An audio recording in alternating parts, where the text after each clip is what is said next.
지금 그 모습을 보게 되면 예. 이른바 그 성범죄자의 그 유형 중에서 예. 급습형입니다. 아, 즉, 급습형이. 네, 즉 잠복해 있다가 본인이 원하는 선호하는 표적이 나타나게 되면 뒤에서 바로 공격을 해서 왜곡된 성적인 목적을 달성하려고 하는. 바꿔 얘기하면 다른 유형은 예를 들면 일정한 관계를 이렇게 이끌어내면서 뭐 좋은 달콤한 말도 하면서 이렇게 성폭행을 하는 사람이 있지만 저런 사람은 아주 폭력적이고 그냥 무차별인 공격적인 거죠. 저거는 뭐 가리.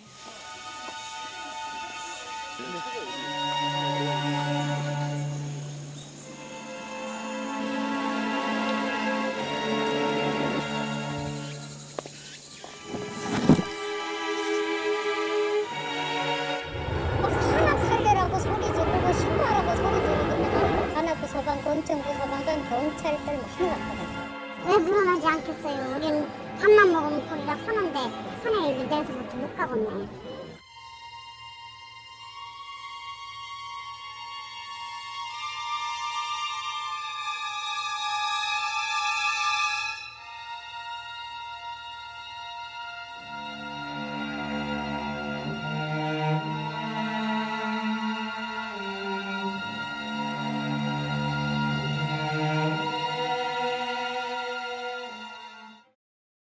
자, 뒷부분에요. 이 범죄를 저지른 이 인간, 이거 뭐라고 표현할지 모르겠습니다. 아무튼 이 자, 지금 영상에 나와 있거든요. 저 모습이었어요. 지금 범행 직전의 모습이 CCTV에 찍혀 있습니다. 일단 내용 좀 더 정리해드리죠. 화면 좀 보겠습니다. 자, 지금 등산로에서 대낮입니다. 여기 보시면 일단 이 자가 10시가 조금 못 돼서 금천구에 있는 본인 집에서 출발해서 관악구 신림도까지 온 거예요. 그러니까 자기 동네가 아닙니다. 그리고 좀 사건이 발생한 거, 이 범죄가 발생한 거는 11시 44분 이전으로 보이는 거죠. 그리고 살려달라는 소리가 났고요. 이걸 들은 시민이 신고해서 현행범으로 체포가 된 겁니다. 그리고요, 강력 사건입니다. 지금 피해자는 병원으로 옮겨졌으나 위독한 상태로 알려지고 있거든요. 다음 화면 좀 하나 더 보죠. 아까 영상에 잠깐 나왔는데요. 바로 이자입니다. 이자. 이게 범행 직전에 CCTV에 찍힌 저 모습이었거든요. 반바지에다가 지금 슬리퍼 차림인데, 정말 이걸 뭐라고 해야 될지 모르겠는데, 이용혁 교수님. 사실은요, 이 사건이 많은 분들로부터 깜짝 놀랐다는 반응, 충격적인 반응 나온 게, 이게 얼마 전에 신림역 인근에 있던 그 이른바 흉기 난동 사건. 근데 이게 이 장소가요, 범행 장소가 신림역에서 얼마 떨어지지 않은 사실상 도심이라고 말이에요. 그 위치다 보면은. 그리고 그것도 대낮에 벌어졌어요. 이전에는 이거 생각하기 어려운 범죄 아닙니까, 이거는요? 네, 그러다가 본다면 소위 그 장소의 이전이라고 하는 효과가 발생한 것이 아닌가 이런 생각을 해봅니다. 그리고 큰 틀에서 보게 된다면 지금 뭐 서현역, 신림역, 그다음에 그 살해에 대한 협박, 또 지금 이와 같은 그 관악산 등산로에서의 범죄에 대한 공포가 너무 퍼져 있기 때문에 이것은 어떤 측면에서 본다면 사실상 그 안보적 침해가 저는 발생했다고 생각됩니다. 특히 그 인간 안보라고 하는 그런 측면에서는 공포로부터의 그 자유, 그것이 가장 기본 그 인간 안보인데 그것이 지금 와해되고 있는 이런 면에서 결국은 이제 그 국가의 정부의 존재 이유가 그 안보와 치안 유지라고 생각하는데 지금 그 치안 대책을 조금 더 국가의 정책 우선순위로 가져가서 접근해야 되지 않는가, 먼저 그런 점을 이제 지적하고 싶고요. 그러다 보니까 지금 그 범죄에 대한 그 공포감이 아주 지금 그 극에 달하고 있는 상태로 생각이 됩니다. 그렇다고 봤을 때 지금 저 사람의 지금 일단은 강간상해로 의유를 했지만 지금 그 피해자가 상당히 지금 상태가 좋지 않으시다 좋고요. 그래요, 지금. 그러면 이제 그 강간범이 사실상 더 살인 미수의 혐의도 적용할 가능성이 있지 않는가. 그래서 일단은 이 악행에 대해서 분명한 불이익이 있다고 하는 그 엄벌적 그 메시지를 잠재적 범죄인에게 주는 것, 이것 자체가 일단 중요하고요. 그리고 더 중요한 것은 과연 이런 사람의 지금 발생하는 사건의 공통점이 무엇인가? 그것을 빨리 그 정부 차원에서 파악을 해서 여기에 맞는 솔루션을 제공해야 된다. 이런 범죄가 발생하기 전에 일정한 대안이 있어야 된다. 지금 구체적으로 지금 공원이라고 한다면 이른바 그 환경 설계를 통한 범죄 예방 기법. 예를 들면 저 공원 자체를 범죄를 못하도록 미리 그 디자인을 하고 그러기 위해서는 경찰도 필요하고 지방정부도 필요하고 행안부도 필요하고 건설교통부도 필요합니다. 이와 같이 그 국가적 예. 어젠다로서 범죄를 막는 식의 그 접근이 일단 그 필요하지 않을까 뭐 그런 생각을 해보고요. 어쨌든 지금 저 용의자에 대한 이를테면 범죄 경력이라든가 예. 또 사회관계라든가 성범죄 이력이라든가 뭐 이런 등등에 대한 면밀한 조사부터 있고 나서 또 이것에 대한 예방책을 우리가 논의해야 되지 않나 생각합니다. 지금 이 범죄를 저지른 이 자, 지금 보니까 뭐 경찰에서 체포가 됐는데 나와 설명을 본인이 뭔가를 했대요. 근데 보면은 CCTV가 없어서 범행 장소로 선택을 했다. 그렇다면 이건 누가 봐도 계획적으로 작정을 한 거거든요. 그 더더군다나요. 지금 이 피해자한테 중상을 입혔는데 양손에 이른바 너클, 이거 손가락에 닿기는 그 쇠뭉치 같은 거 아닙니까? 이 너클을 끼고 폭행을 했다는 거예요. 자, 일단 이 너클이요. 윤혁 교수님. 네. 사실은 얼마 전에 워낙 이 흉기난동 사건이 있으면서 많은 분들이 호신용으로 너클을 뭐 구입하시는 분도 있다 그러는데 일단 우리는 통상 많은 분들이 이건 약간 보호를 위한 호신용인가 했는데 사실은 해외에서는 이게 불법 무기로 간주되는 경우도 있다면서요? 네, 그렇습니다. 뭐 예를 들면 뭐 미국 같은 경우에 저와 유사한 것을 이제 뭐 판매를 하는 경우도 있었는데 그것이 불법 사항입니다. 그래서 그 대형 제품사가 예. 거액의 또 소송까지 그 당할 정도로 그럼 저건 흉기라는 흉기인 그러니까 거죠. 무기가 될 수 있다는 네, 거죠? 그 모양 자체도 결국은 이제 방어 목적보다는 치명적인 그 상해를 입힐 수 있는 그와 같은 이제 그 공격의 목적인 것이고요. 근데 우리는 저거에 대한 관리가 전혀 없는 겁니까? 그렇죠. 뭐 특별하게 금지를 품목으로 지정돼 있다든가 저것에 대한 상품의 유통에 있어서 이력제를 통해서 뭐 제재를 한다든가 뭐 이런 상황이 아닌 것이죠. 그래서 지금 어쨌든 여러 가지 그 위험스러운 상황에서 호신용이라고 저것을 사용을 한다고 해도 사실은 뺏기게 되면은 또 본인이 피해자가 되는 것이고요. 또 저와 같이 이른바 가해성 욕구가 있는 사람들은 치명적 공격 행위를 하는데 사용을 한 뭐 이런 그 불합리도 있기 때문에 뭐 전반적인 좀 정책에 대해서 재정 조정도 필요하고요. 더군다나 지금 저 같은 그 끔찍한 흉기를 미리 구입을 했다. 그렇습니다. 이 점은 바로 이 범행을 위해서 사전에 마음속의 지도상 철저한 계획을 했다. 양손에 껴서 범행을 했다고 그러죠 지금? 네, 더군다나 지금 그 모습을 보게 되면 이른바 그 성범죄자의 그 유형 중에서 급습형입니다. 즉, 급습형이. 네, 즉 잠복해 있다가 본인이 원하는 선호하는 표적이 나타나게 되면 뒤에서 바로 공격을 해서 왜곡된 성적인 목적을 달성하려고 하는.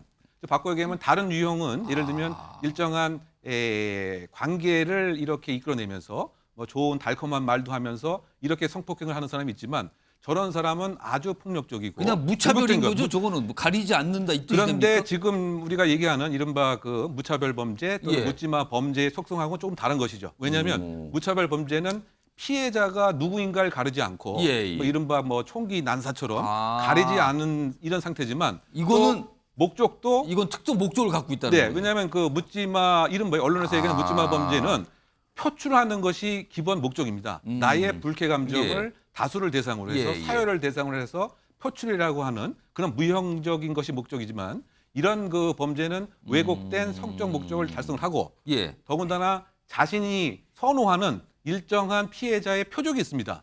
그 유형이 나타나지 않으면 이른바 좀 물색을 하는 것이죠. 마치 그 맹수가 사냥을 할 때 이렇게 물색을 하면서 표적을 하는 것처럼 그런 면에서 지금 신림동에서 발생했던 묻지마 범죄라고 하는 성격과는 궤를 좀 달리 하지만 그럼에도 그 불구하고 이를테면 이 신림역 사건, 서현역 사건이 이와 같은 왜곡된 불쾌 감정, 무엇인가 그 반사회적 성향을 불러일으키는 소위 활성화 역할, 촉매 역할을 할 가능성은 배제할 수 없다. 이렇게 정리할 수가 있을 것 같습니다. 지금 이 체포된 상태예요. 그리고 구속영장 청구도 한다 그러죠. 지금 좀 더 알아봐야 되지만 지금 당 드러난 그리고 알려진 내용만 가지고요. 윤혁 교수님. 이 정도면 신상 공개는 충분한 거 아닙니까? 그렇죠. 지금 그 특강법 그 8조 2에 의하면 이 범죄 자체는 그 해당 요건에 충분히 그 부합이 됩니다. 근데 그렇다고 봤을 때 뭐 저는 개인적으로 우리나라처럼 이 국가가 미리 알아서 이런 흉악범의 얼굴을 모자를 씌워주고 마스크까지 제공해주고 이렇게 미리 알아서 너무 보호한다 그렇게 하는 나라는 없죠. 예. 이게 그래서 잘 언론이니까 잘 아시겠지만 이를테면 CNN이나 뭐 BBC나 뭐 ABC에서 흉악범이 나타났을 때 얼굴을 마스크까지 다 국가기관이 제공해주는 이런 나라는 없는 것이죠. 나라에 따라서는 미디어들이 그냥 바로 공개한 나라도 그렇죠. 있어요. 저는 이제 그냥. 그런 측면에서 이 제도 자체는 너무 그 피의자에 대한 인권 과잉적 측면이 있는 것이 아닌가. 예. 개인적으로는 좀 전향적인 재검토가 필요하다고 생각합니다. 일단 기다려 보도록 하고요. 사실을 얼마 전에 경찰청장 워낙 이제 흉악범죄가 자꾸 나니까 어떤 대응을 하겠다 이렇게 좀 뭔가 각오를 밝힌 것도 있거든요. 그리고 또 오늘도 이 사건과 관련된 관련 영상도 좀 있습니다. 보시죠. 무고한 시민들을 향한 흉악 범죄는 사실상 테러 행위입니다. 경찰은 지금 이 순간부터 국민 불안이 해소될 때까지 비상한 각오로 흉기 난동과 그에 대한 모방 범죄 등 흉악 범죄에 대응하기 위한 특별 치안 활동을 선포합니다. 근처에 제일 가까운 CCTV가 어디 좀 최근 일어났던 이런 일련의 사건들이 최대한 줄어들 수 있도록 미리 그 예방책을 강구하는 특별 TF팀을 만들어서 가동할 생각입니다. 자, 김성환 시사평론가 나와 계신데요. 지금이 특별 치안 활동 기간이요. 특별히 경찰이 각별히 조심하고 신경 쓰겠다라고 각오를 밝힌 기간이었어요. 근데 벌어졌어요. 이쯤 되면 우리나라 더 이상 치안이 안전한 나라, 치안이 좋은 나라 이거 아닌 거 아닙니까? 요즘에 뭐 서울의 둘레길이나 등산하시는 예. 분들 굉장히 많은데요. 그런 분들이 굉장히 불안해하시지 않을까 그런 생각이 드는데요. 마땅히 사실은 대책을 만들기가 쉽지 않다. 아까 이제 범죄 예방 세테드라고 하는 개념을 말씀해 주셨잖아요. 예. 그러니까 애초에 둘레길을 설계하거나 아니면은 등산길을 만들 때 그때 CCTV를 어디에 설치하고 사람들이 지나다니는 길에 예. 범죄가 어떻게 발생하는지 예방할 수 있도록 하는 대책을 함께 만들었어야 하는데 지금 오히려 뒷부분으로 만들어야 되는 이런 상황이 됐잖아요. 그런 부분에 대한 검토도 필요할 것 같고요. 지금 다중밀집 지역 한 3천여 곳에 경찰 병력 한 12,000명 예. 정도를 투입해서 범죄 예방 활동을 하고 있다는데 지금 이렇게 뭐 둘레길이나 등산로에서 발생하는 범죄는 그럼 못 막는다는 얘기가 되는 거잖아요. 그러니까 다중 사람이 많이 있는 곳에서 혹시나 있을까 봐 걱정해서 거기다 집중했는데 지금 또 한적한 곳에 또 벌어졌어요. 이번에는 또. 그러니까 경찰 병력을 지금보다 한 아. 10배를 더 늘려야 되는 건가 이런 생각을 하게 되는데요. 예. 그러니까 보다 근본적인 문제를 고민해야 된다. 그러니까 지금까지 발생했던 흉기 난동 사건과 지금 예. 이런 사건의 유사성은 뭔지 예. 그리고 또 그걸 막기 위해서는 반사회적 성향들이 어떻게 나타나는지 예. 그러니까 이른바 사회에서 소외됐다고 생각하는 사람들이 다른 사람의 행복을 못 견디고 자꾸 범행을 저지른다고 하면 사회 구조적인 문제잖아요. 일본같이. 그런 것까지도 한꺼번에 이번에 들여다보면서 대책을 만들 필요가 있겠다. 그렇게 생각합니다. 생각지도 못하는 범죄들이 자꾸 나오니까 많은 고민거리, 걱정거리 그리고 해결할 거리를 자꾸 던지고 있어요. 그런 가운데요. 지난 15일 경남 창원에서 또 이런 일이 있었어요. 그 내용은요. 영상으로 확인해 보겠습니다.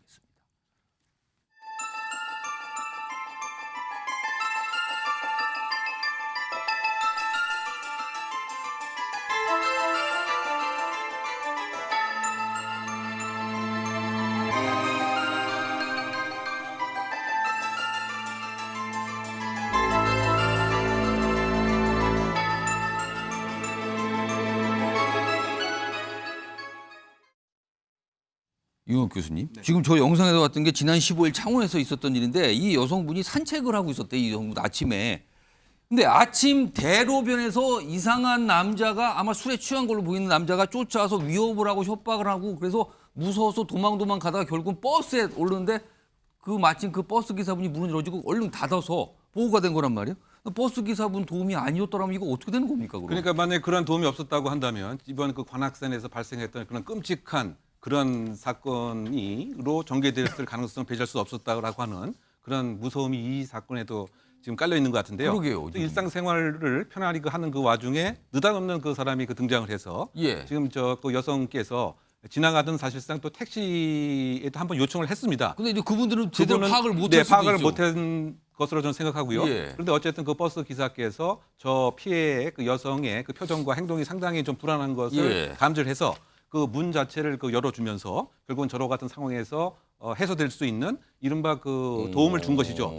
저는 저와 같은 이제 그 네트워크 치안 이것이 이제 앞으로의 그 방향이 되어야 된다. 제가 또 말씀을 드리는 것은 이제 무엇이냐면 예. 아까 잠깐 우리가 말씀 나눴지만 경찰력을 많이 늘린다고 해서 실제적으로 과연 범죄를 예방할 수 있느냐 이것에 있어서는 외국의 그 사회 실험이 있었습니다. 예. 짧게 설명하면 이 한 도시를 세 지역으로 나눴습니다. 예. A 지역에는 경찰력을 2배를 늘리고요. 오. B 지역은 2분의 1로 줄였습니다. 예. 그리고 C 지역은 똑같이 둔 상태에서 1년을 관찰했죠. 그런데? 그러면 상식적으로 보게 되면 2배 늘린 곳에서 범죄가 줄었을 더 것이다. 줄 거고 범죄에 대한 공포감으로부터 더 적을 것이다. 예. 이렇게 생각을 했지만 실제 그 사회적 그 결과는 예. A 지역, B 지역, C 지역이 똑같았다는 거죠. 범죄율에도 차이가 없고 공포감도 차이가 없다. 늘려봐야 소용이 없다는 그것의 겁니까, 그럼? 의미는 뭐냐? 예. 경찰 혼자서 자기네끼리만 아. 바꾸면 이것은 범죄적 억지력과 예방 효과가 없다. 그렇다고 본다면 테마 중심의 이슈를 가지고